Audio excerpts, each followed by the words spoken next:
하나님 말씀 요한복음 11장 17절에서 44절까지의 본문입니다. 그 가운데 25절과 26절을 제가 봉독하겠습니다. 예수께서 이르시되 나는 부활이요 생명이니 나를 믿는 자는 죽어도 살겠고 무릇 살아서 나를 믿는 자는 영원히 죽지 아니하리니 이것을 내가 믿느냐. 아멘. 사람이 살다가 죽는 것은 자연스러운 것입니다. 죽음은 모든 사람에게 임합니다. 대부분의 사람들은 죽는 것을 싫어합니다. 더 살고 싶어하고 죽지 않으려고 합니다. 그러나 인생은 하나님께서 정하신 법대로 죽음을 맞게 됩니다. 이 세상에서 에녹과 엘리야라는 사람만 죽지 않고 하늘로 올라갔습니다. 하나님이 그들을 하늘로 올리셨기 때문입니다. 예수님은 죽은 사람이 다시 살아날 것을 말씀하셨습니다. 요한복음 5장 25절에 죽은 자들이 하나님의 아들의 음성을 들을 때가 오나니 곧 이때라. 듣는 자는 살아나리라 라고 하였습니다. 또 오늘 본문 25절과 26절에는 예수께서 이르시되 나는 부활이요 생명이니 나를 믿는 자는 죽어도 살겠고 무릇 살아서 나를 믿는 자는 영원히 죽지 아니하리니 라고 하였습니다.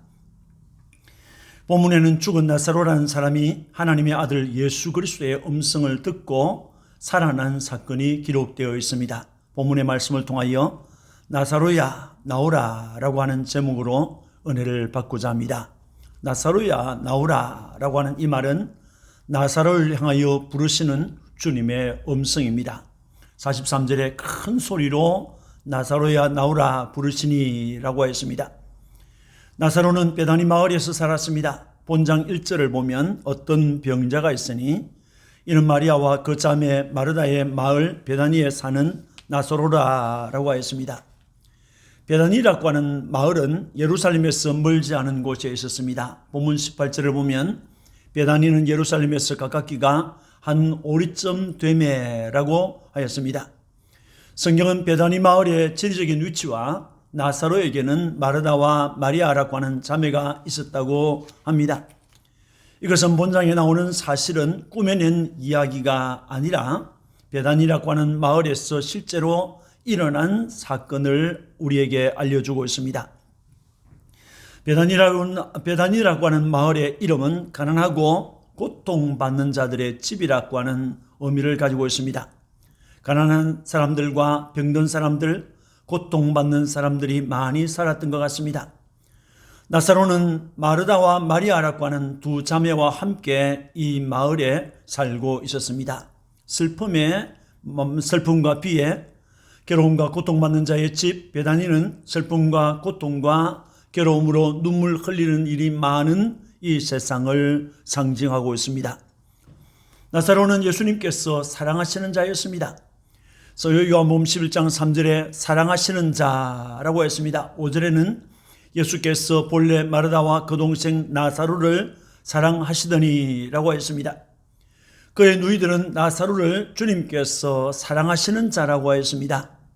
예수님은 나사로를 친구 나사로라고 하였습니다. 사랑하는 자, 사랑받는 자를 말하고 있는 것입니다. 하나님의 자녀들은 누구나 주님의 사랑을 받는 자요 주님의 친구이겠습니다. 나사로는 병들어 죽은 자였습니다. 요한복음 11장 3절에 그 누이들이 예수께 사람을 보내어 이르되 주여 보시옵소서 사랑하시는 자가 병들었나이다 하니 6절에는 나사로가 병들었다. 14절에 나사로가 죽었느니라 라고 하였습니다. 예수님의 친구 나사로가 병들었습니다. 베다니에 살던 나사로가 병들었습니다. 어떤 병인지는 알 수 없지만은 결국 그 병으로 인하여 이 세상을 떠났습니다. 사람들은 나사로를 무덤에 장사 지내고 무덤의 문을 돌로 막았습니다. 이것은 그가 죽었다는 것을 확실히 하는 것입니다.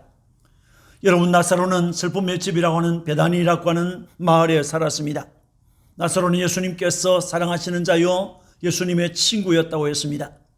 그 나사로가 병들었습니다.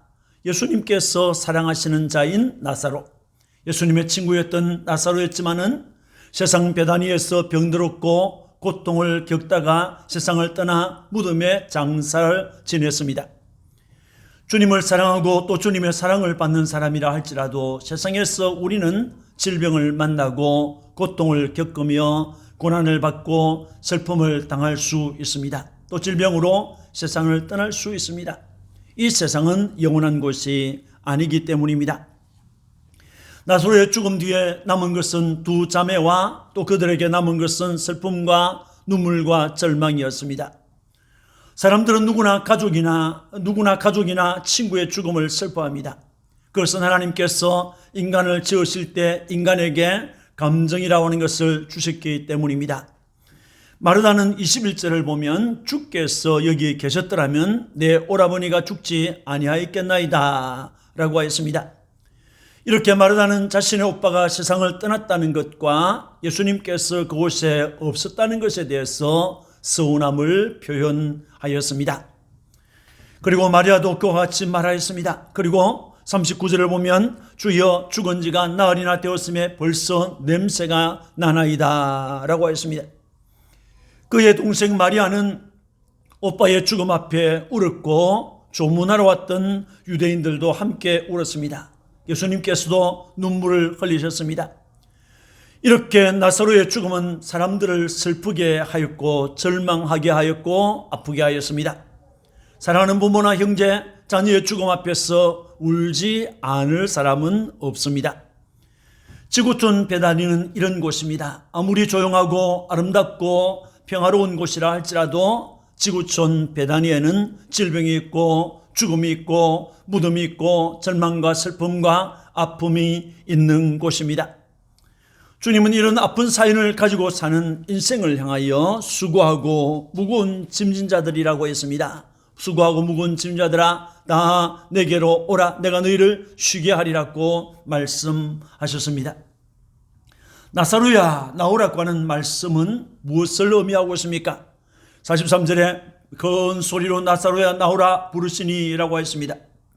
사랑하는 친구, 나사로가 병들어 죽었다는 것을 들었을 때 제 아들과 함께 나사로의 마을 베다니로 오셨던 주님은 슬퍼하는 마리아와 마르다를 만났습니다. 그리고 나사로의 무덤가로 가셨습니다. 그 무덤가에서 예수님은 큰 소리로 나사로야 나오라 라고 하셨습니다. 이 말은 무엇을 의미합니까? 이 말은 나사로야 너는 살아라 라고 하는 명령입니다. 43절에 큰 소리로 나사로야 나오라 부르시니 라고 했습니다. 고귀한 사람이라 할지라도 또 돈이 많은 부자라 할지라도 심장이 멈추고 호흡이 끊어지면 시체로 변합니다. 너는 흙이니 흙으로 돌아가라고 하는 명하신 하나님의 법에 따라서 시체가 되고 말면 죽으면 땅에 묻고 마는 것입니다. 죽은 자의 이름은 아무도 부르지 않습니다. 그런데 예수님께서는 죽은 나사로를 향하여 나사로야 라고 이름을 부르시고 나오라 라고 명령하였습니다. 이것은 나사로야 너는 살아라 라고 하는 말이죠. 너는 살아나라 라고 하는 말이 되겠습니다. 나사렛 예수 그는 나는 부활이요 생명이니 나를 믿는 자는 죽어도 살겠고 무릇 살아서 나를 믿는 자는 영원히 죽지 아니하리니 내가 이것을 믿느냐라고 하셨던 그 생명의 주님, 생명의 주인이신 예수 그리스도께서 죽은 나사로에게 생명을 가지라고 살아라고 명령하신 것입니다. 또 이 말은 더 이상 무덤에 있지 말고 그 무덤에서 나오라고 하는 말입니다. 43절에 큰 소리로 나사로야 나오라 부르시니 라고 하였습니다. 죽은 자는 호흡이 없습니다. 죽은 자는 움직임이 없습니다. 죽은 자에게는 어떤 요동도 없습니다. 죽은 자에게는 인지작용도 없습니다. 그런데 예수님은 그 죽은 나사로에게 나사로야 나오라 라고 했습니다. 이것은 그 무덤에 있지 말고 더 이상 무덤에 있지 말고 너는 나오라 라고 하는 명령입니다. 살아있는 자가 무덤에 있으면 그것은 이상한 일이죠.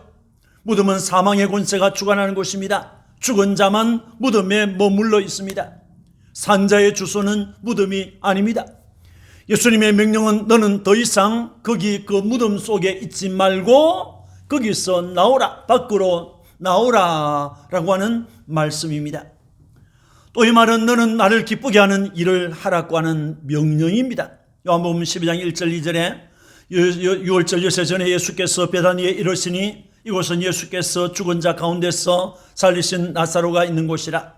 거기서 예수를 위하여 잔치할세 마르다는 일을 하고 나사로는 예수와 함께 앉은 자 중에 있더라 라고 했습니다. 나사로야 나오라고 하는 이 말은 너는 왜 죽은 자가 있는 무덤에 있느냐? 너는 거기서 나오라. 이제 너는 일을 하라라고 하는 말씀입니다. 나사로가 할 일이 무엇입니까? 그것은 하나님의 영광을 위한 일이요 생명과 부활이신 예수 그리스도를 사람들 앞에 나타내는 일이었습니다. 인생 나사로는 병들었고 그 병으로 죽었습니다. 그가 다시 살아날 것을 믿는 사람은 아무도 없었습니다. 그런데 그가 살아났습니다. 예수님께서 그의 능력으로 그의 말씀으로 그를 살리셨습니다. 주님의 은혜로 주님의 말씀으로 그가 살아났습니다. 나사로가 죽은 지 나흘 후에 베다니에 오신 예수님은 나사로의 누이 마르다에게 내 오라버니가 다시 살아나리라 라고 말했습니다. 그때 마르다는 마지막 날 부활 때에는 다시 살아날 줄을 내가 아나이다 라고 했습니다. 마르다는 종말의 날, 부활의 날에 그때 자기 오빠가 살아날 것을 믿었습니다. 현재의 부활은 믿지 않았습니다. 죽은 지 나흘이나 되었고 무덤에 장사 지냈습니다. 썩어서 냄새가 나고 있는 오빠 나사로가 다시 살아날 것이라고 누가 생각하겠습니까? 동생 마리아도 이렇게 말했습니다. 33절에 주께서 여기 계셨더라면 내 오라버니가 죽지 아니하였겠나이다 라고 했습니다. 마리아 역시 다시 사는 부활을 생각하지 못했습니다. 예수님은 마르다에게 나는 부활이요 생명이니 나를 믿는 자는 죽어도 살겠고 무릇 살아서 나를 믿는 자는 영원히 죽지 아니하리니 이것을 내가 믿느냐라고 주님께서 다시 물었습니다. 그때 마르다는 주는 그리스도시요 세상에 오시는 하나님의 아들이신 줄을 내가 믿나이다 라고 고백했습니다. 주님을 믿는 것이 인생의 할 일인 것입니다. 주님을 믿어야 됩니다. 잠시 후에 예수님은 다 그를 어디 두었느냐라고 물었습니다. 그리고 돌을 옮겨 놓으라고 했습니다. 그리고 예수님은 큰 소리로 나사로야 나오라 라고 했습니다. 그러자 나사로는 수족을 동인 채로 무덤에서 나오는데 얼굴은 수건에 쌓여 있었습니다. 예수님의 명령 앞에서 나사로는 살아서 무덤에서 나왔습니다. 나사로의 부활은 예수님께서 행하신 기적이었습니다. 죽고 썩어서 냄새나는 육체가 살아서 제 기능을 발휘하는 육체적인 부활을 한 것입니다. 나사로가 살았습니다. 이것은 유월절 전에 일어났던 일이었습니다. 며칠 후 예수님은 나사로의 집으로 다시 가셨습니다. 나사로의 집에서 잔치가 열렸기 때문입니다. 나사로가 살아난 것을 기뻐하고 감사하는 잔치였습니다. 그 자리에서 동생 마리아는 지극히 비싼 향유 순전한 나드 한 근을 예수님의 발에 붓고 머리털로 그 발을 닦았습니다. 이것은 오빠 나사로가 살아난 것에 대한 예수님께서 살려주신 것에 대한 감사와 감사의 제물이었습니다. 또 이것은 주님의 죽으심을 준비하는 제물이었습니다. 죽었던 나사로는 살아남으로 할 일이 있었습니다. 그것은 예수님을 모시고 잔치하는 일이었습니다. 그 잔치에 많은 사람이 모였습니다. 그곳에는 예수님도 계셨습니다. 생명과 부활이신 예수 그리스도, 그분을 믿으면 죽어도 살고 무릇 살아서 그를 믿으면 영원히 죽지 아니라고 말씀하신 그 예수 그리스도가 그 집에 있었습니다. 나사로는 죽은 자 가운데서 살리신 그 주님이 그곳에 지금 있습니다. 그 예수님을 보기 위해서 많은 사람이 몰려왔습니다. 그 자리에서 나사로는 예수님을 소개하지 않을 수 없었습니다. 이분이 예수요, 이분이 생명이요 부활이신 예수요, 이분이 나를 살리신 예수님입니다 라고 했을 것입니다. 나사로는 그가 사는 날 동안에 여러 가지 환경 속에서 여러 장소에서 이렇게 말했을 것입니다. 나는 이전에 병들어 죽은 일이 있습니다. 그런데 나의 예수님이 말씀으로 예수님께서 은혜로 나를 다시 살려주셨습니다. 나를 보십시오. 나를 만져보십시오. 나를 보고 나를 살려주신 예수님을 믿으십시오 라고 사람들에게 말하였을 것입니다. 나사로는 이 간증을 눈물로 했을 것입니다. 나사로 때문에 많은 믿는 자가 일어났습니다. 이것이 그가 할 일이었습니다. 주님을 증거하도록 나사로를 주께서 살려주신 것입니다. 이 때문에 나사로 때문에 예수님을 믿는 사람들이 많아지자 대제사장들이 나사로까지 죽이려고 했습니다. 그래서 나사로 때문에 많은 사람이 주님을 믿었기 때문입니다. 나사로가 살아서 할 일은 주님을 증거하는 일이었습니다. 여러분, 나사로의 무덤에서 예수님은 죽은 나사로를 향하여 나사로야 나오라 라고 하셨습니다. 이것은 생을 명하는 말씀이었습니다. 이제는 더 이상 무덤에 있지 말고 밖으로 나오라고 하는 삶의 현장으로 돌아오라고 하는 명령이었습니다. 이것은 너를 살려주신 주님의 이름을 높이고 주님을 전하라고 하는 명령이기도 합니다. 우리는 허물과 죄로 영과 육이 죽은 자들입니다. 하나님께서 그의 사랑으로, 하나님께서 그의 긍휼로 우리를 살려주셨습니다. 죽은 나사로를 살려주셨던 것처럼 하나님께서 우리를 살려주셨습니다. 이것은 허물과 죄로 죽었던 우리를 구원해 주신 주님을 위하여 살아야 한다는 주님의 명령인 줄 믿습니다. 주님의 말씀을 들은 나사로는 살아났습니다. 본문 33절, 44절에 큰 소리로 나사로야 나오라 부르시니 죽은 자가 수족을 동인 채로 나오는데 라고 했습니다. 나사로야 나오라고 하는 말씀은 죽은 나사로, 무덤에 장사 지난 바 되어 썩은 냄새를 풍기고 있는 나사로, 아무것도 할 수 없는 나사로를 향하여 하신 말씀이었습니다. 그런데 그 말씀이 떨어지자 나사로는 살아서 무덤에서 나왔습니다. 나사로는 더 이상 시체가 아니었습니다. 죽은 자가 아니었습니다. 그의 몸은 배로 동인 채로 나왔습니다. 그래서 주님께서 풀어주라고 했던 것입니다. 여러분, 주님의 음성을 듣는 자는 살아나리라고 말씀하셨던 것처럼 죽은 나사로가 나사로야 나오라라고 하는 주님의 말씀이 선포되었을 때 그 음성을 듣고 나사로는 무덤에서 살아났습니다. 주님의 구원은 주님을 믿는 개인의 것입니다. 죄와 허물로 죽은 영혼들이 주님의 음성을 듣고 살아나는 것입니다. 이렇게 주님의 구원을 받은 개인과 그 무리를 성경은 자기 백성이라고 했습니다. 그는 죄인이라고 손가락질을 받는 삭개오를 구원해 주셨습니다. 그는 세리마태를 구원하여서 제자로 삼았습니다. 그는 사마리아 수가성에서 사람들에게 죄인으로 낙인 찍혔던 죄 많은 여인을 구원해 주셨습니다. 개인이 믿어서 개인이 구원을 받는 것입니다. 요한복음 3장 16절에 하나님이 세상을 이처럼 사랑하사 독생자를 주셨으니 이는 그를 믿는 자마다 멸망하지 않고 영생을 얻게 하려 하심이라 라고 했습니다. 믿는 자는 살아납니다. 믿는 자는 구원을 받습니다. 믿는 자는 영원한 생명을 얻는 것입니다. 사랑하는 성도 여러분, 슬픔과 비애와 고통의 집 베다니는 수많은 인생이 슬픔과 눈물과 아픔을 안고 살아가는 지구촌을 상징합니다. 이 지구에는 수억 명의 사람이 여러 가지의 아픔을 안고 살아갑니다. 이 세상 베다니에 사는 인생은 한 사람도 예외 없이 허물과 죄로 인하여 죽었습니다.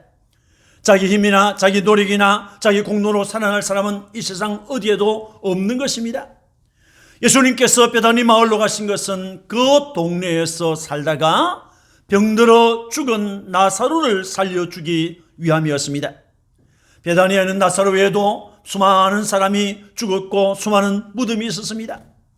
그런데 베다니로 가신 주님은 나사로의 무덤으로 가셨고 썩어 냄새를 풍기고 있는 나사로를 향하여 나사로야 나오라 라고 명령하심으로 나사로에게 살아라 라고 명령하셨고 그 무덤에서 나오라고, 무덤 밖으로 나오라고, 생활의 환경 속으로 나오라고 명령하셨고 무덤에서 나와서 일을 하라고 하는 명령이었습니다.